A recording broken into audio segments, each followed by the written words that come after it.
Shalom à tous, Baruch Hashem. On a le scrut de reprendre ensemble le Sefer Etz Da'at, l'arbre de la connaissance, de la conscience, que tout vient d'Hachem, que tout est pour le bien, qu'Hachem nous donne d'un amour qui dépend de rien. Et rappelez-vous qu'on était en train d'étudier un chapitre très intéressant qui est cette notion de la zone grise. C'est-à-dire cette zone où c'est ni noir ni blanc, où le Yetzer Hara là-bas, il peut s'amuser avec nous parce qu'on n'a pas clarifié si telle et telle action, tel et tel comportement, si c'est du bien ou si c'est du mal. Et donc, en fait, c'est ni dans le blanc ni dans le noir, on est dans le gris. Et donc, le mauvais penchant, là-bas, il peut nous faire, il peut travailler l'imaginaire et nous faire aller là où il veut qu'on aille. Donc, on a vu que l'importance, en réalité, c'est qu'il va falloir clarifier qu'est-ce qui est le bien, qu'est-ce qui est le mal. Et là, on voit l'importance de l'étude de la halakha. L'étude de la halakha, Rabbi Nachman, il a extrêmement insisté qu'on étudie tous les jours de la halakha, du Shulchan Aruch, d'apprendre les lois pratiques de ce qu'Hachem nous demande de faire. Et, et ça, c'est en réalité une des raisons principales qui fait qu'un homme, il se trouve dans la zone de gris. C'est qu'un homme, il n'a pas appris à étudier. Il n'a pas étudié pour différencier clairement entre la lumière et l'obscurité. Et un homme, malgré lui, il est corrompu par comment on appelle ça, un shochad. Il est attiré, il est corrompu, on peut dire corrompu par ses mauvais désirs. D'accord. Et donc, il préfère rester, chacun d'entre nous préfère rester dans la zone, préfère rester dans le brouillard. Hein, comme ça, je ne sais pas trop qu'est-ce qu'il faut faire, pas faire. Comme ça, je peux être tranquille. Je préfère ne pas définir qu'est-ce qui est vraiment le bien, qu'est-ce qui est vraiment le mal, de manière claire et de manière tranchante. Pourquoi le Yetzer Hara fait ça dans l'homme? Il ne veut pas que tu définisses. Il ne veut pas que tu étudies la halakha et que tu saches vraiment qu'est-ce qu'il faut faire et pas faire. Comme ça, le Yetzer Hara, il laisse l'homme de se dire à l'intérieur de lui, eh ben, c'est bon, peut-être tu as le droit de faire ça, peut-être tu peux faire ci, etc. Parce que c'est pas, tu ne te sens pas obligé. Tu n'as pas étudié clairement, tu ne sais pas clairement qu'est-ce que tu dois faire. Il nous dit, le Rav, c'est pourquoi en fait la Géoula d'un homme, elle dépend précisément, la délivrance d'un homme, elle dépend précisément de cette notion-là de clarification. Qu'un homme, il doit clarifier de manière claire qu'est-ce qui est bien et qu'est-ce qui est mal. Et aller approfondir cette notion-là. Approfondir à quel point sur un sujet, par exemple, prenons l'exemple de la cigarette, quelqu'un qui voudrait arrêter la cigarette, et ça, en fait, chacun peut mettre là-bas un mauvais désir, un mauvais comportement, etc.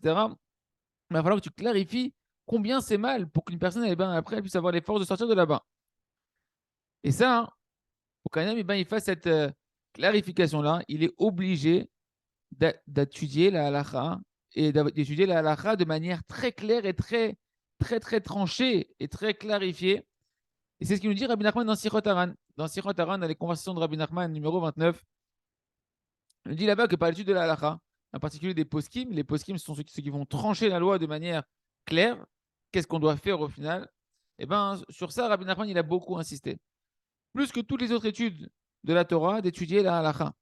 Et il a dit que c'était une réparation extrêmement grande pour l'homme que d'étudier tous les jours la halakha. Parce que qu'est-ce qui se passe? À cause des fautes, dans la conscience de l'homme, le bien et le mal, ils se mélangent. C'est ça l'arbre de la connaissance du bien et du mal. C'est l'arbre du mélange du bien et du mal. Un homme, il ne sait plus qu'est-ce qui est bien, qu'est-ce qui est mal. Ça, c'est le fruit de la faute. Et quand une personne va étudier les poskim, les décisionnaires qui tranchent, qui clarifient qu'est-ce qui est permis, qu'est-ce qui est interdit, qu'est-ce qui est cachère et qu'est-ce qui est pasoul, qu'est-ce qui est pur, qu'est-ce qui est impur.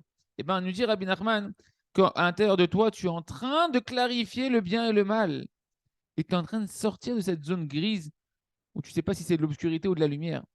C'est pour ça que dans l'écouter Moharan, dans la Torah numéro 62, il dit Rabbi Nachman que le tikkun de la marloquette, de la controverse des décisionnaires dans la Gdusha, c'est d'étudier la halakha, des halakhas tranchés.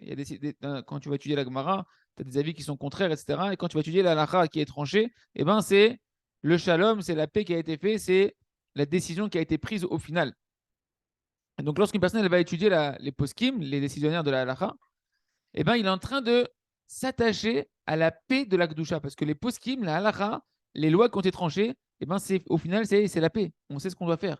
Avant la halakha, il y a de la marloquette, il y a de la controverse, il y a de la guerre, on n'est pas d'accord, non, c'est moi qui ai raison, c'est toi qui as raison, etc. Et donc, il me dit, Rabbi Nachman, tu répares la guerre au niveau de la sainteté qui est à l'intérieur de l'homme, qu'un homme, il est en conflit à l'intérieur de lui-même. Quand est-ce qu'il rentre en paix? Quand est-ce que va s'annuler en fait tout le combat et de la marloquette, la controverse qu'il a avec son mauvais penchant qui est dans son cœur quand il va étudier la halakha et qu'il va chercher à accomplir la halakha parce que la halakha, elle va, elle va faire la paix entre des décisions qui sont contraires, entre des marloquettes, des controverses qui sont dans les décisionnaires et elle amène un chemin de paix, un chemin comment savoir marcher dans la vérité de ce que Kadosh Baruch Hu nous demande. Il reste que chacun étudie tous les jours la halakha et qui cherche à accomplir la halakha, de ne pas passer un jour sans étudier la halakha et savoir que véritablement c'est ce qui nous permet de sortir de la zone de gris et de pouvoir définir ce qui est le bien et le mal, et ainsi pouvoir plus facilement déjouer le Tzerara, Chazak, Ve Nitrazek.